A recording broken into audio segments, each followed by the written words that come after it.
वंदे मातरम बच्चों।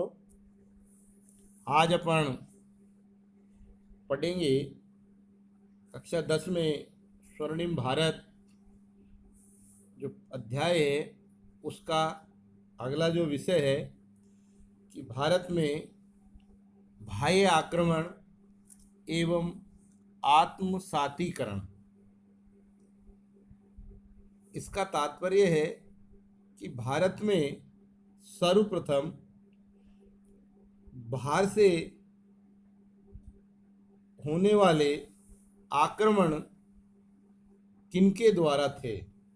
अब तक अपन ने पढ़ा है मौर्य साम्राज्य, गुप्त साम्राज्य, सतावन वंश, ये सब भारत के स्थानीय शासक थे और उन्होंने ही एक दूसरे साम्राज्य के ऊपर आक्रमण करके भारत की एकता अखंडता को बनाए रखा था। लेकिन कुछ आक्रमण ऐसे भी हुए हैं भारत के ऊपर जो भारत की सीमा के बाहर के लोग थे। इनमें अनेक आक्रमण हैं जिनका इतिहास अपन आगे के पाठों में अध्ययन करेंगे। लेकिन सर्वप्रथम किनका आक्रमण हुआ उसमें हम देखते हैं तो सबसे पहले भारत में शकों का आक्रमण हुआ। इसके बाद में हूण आए और फिर कुषाण आए। ये तीनों विदेशी जातियां थी जिन्होंने समय समय पर भारतीय सीमा पर आक्रमण करके यहाँ पर शासन किया। तो उसमें सर्वप्रथम अपन पढ़ते हैं शकों की स्थिति। तो शक मध्य एशिया की एक लड़ाकू जनजाति थी जो अफगानिस्तान और पाकिस्तान अर्थात पश्चिमी भारत होती हुई बोरलिन दर्रे से होकर लगभग 71 ईसा पूर्व में भारत में आए। इनका इतिहास रामायण एवं महाभारत के अंदर भी विभिन्न बस्तियों में जिनमें कंबोजों और यवनों के साथ मिलता है। कालकाचार्य कथानक ने भारत पर शकों के आक्रमणों का उल्लेख किया है। तक्षशिला में शक शासकों में जो प्रमुख शासक थे मावेज और एजेज, ये दो प्रमुख नाम आते हैं जिनका विनाश पल्लवों द्वारा हुआ। ऐसे ही आगे चलते हैं तो मथुरा में शक शक्ति को जो मुकाबला किया, उनका विनाश किया, वो कुषाणों द्वारा किया गया। धीरे धीरे ये वंश आगे बढ़ता गया और पश्चिमी भारत में क्षहरात वंश के भूमक तथा नहपान दो प्रमुख शासकों के नाम इतिहास में आते हैं जिनका पश्चिम के विभिन्न देशों से समृद्ध व्यापारिक संबंध कायम थे। अर्थात ये जो दो शासक थे भूमक और नहपान, ये व्यापारिक दृष्टि से विदेशों से भी इनके संबंध थे, अर्थात माल का आदान प्रदान विदेशों तक इनका था। इस वंश के शासकों ने अपने प्रमुख ग्रंथों, लेखों तथा विभिन्न कालखंड में प्रचलित मुद्राओं के ऊपर शक संवत का प्रयोग किया, अर्थात शक संवत की तिथियां लिखी गई। और आगे चलकर इसी वंश में रुद्रदामन एक महत्वपूर्ण शासक हुआ जिसका साम्राज्य मालवा, द्वारिका, जूनागढ़, सिंधु घाटी होता हुआ उत्तरी कोंकण से लेकर के विंध्य पर्वत तक फैला था और विभिन्न मुद्राओं पर प्रदर्शित तिथियों के आधार पर लगभग इस रुद्रदामन का शासन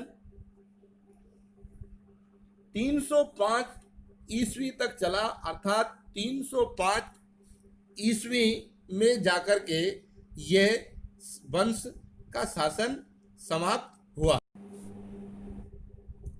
अगला जो शासन है वो हूण। हूण भी एक मध्य एशिया की बर्बर जनजाति थी, जिसने शकों को की तरह ही भारतवर्ष में उत्तरी पश्चिमी सीमा की ओर से प्रवेश किया। उस समय इनको दैत्य के नाम से लोग जानते थे, अर्थात बर्बर जाति थी, जनजाति थी, इसलिए इन्हें दैत्य की उपमा भारत में दी गई।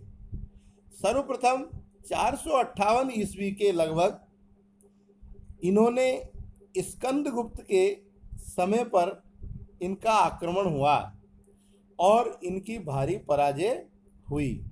लेकिन आगे चलकर कालांतर में तोरण नामक सरदार ने गुप्त साम्राज्य को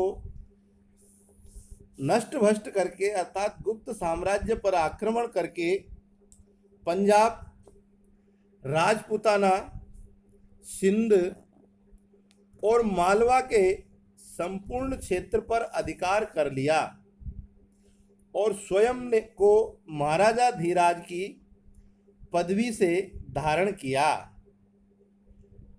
यही तोरमान का पुत्र महीरकुल था, जिसका शासन 510 ईस्वी से प्रारंभ होता हुआ आगे बढ़ा और इस तोरणमार ने सियालकोट को अपने शासन की राजधानी बनाया। यह बौद्ध धर्म एवं बौद्ध भिक्षुओं से काफ़ी घृणा करता था, इसलिए उन्होंने बौद्ध धर्म के जितने भी केंद्र थे, जिनमें अनेक मठ, स्तूप, इन सबको इन्होंने यहाँ से नष्ट कर दिया। मालवा का जो प्रमुख शासक था यशोधर्मा ने इनको पराजित किया और पराजित होने के बाद में यह कश्मीर चले गए, कश्मीर में अपना राज्य कायम किया। लेकिन धीरे धीरे हूणों का आक्रमण बढ़ता गया और हूण आक्रमणकार के समय ही भारत के अंदर गुप्त साम्राज्य लगभग नष्ट हो गया था और भारत की जो राजनीतिक एकता की जो शक्ति थी इसके बाद समाप्त हो गई और ये देश धीरे धीरे अनेक टुकड़ों के अंदर बढ़ता हुआ चला गया।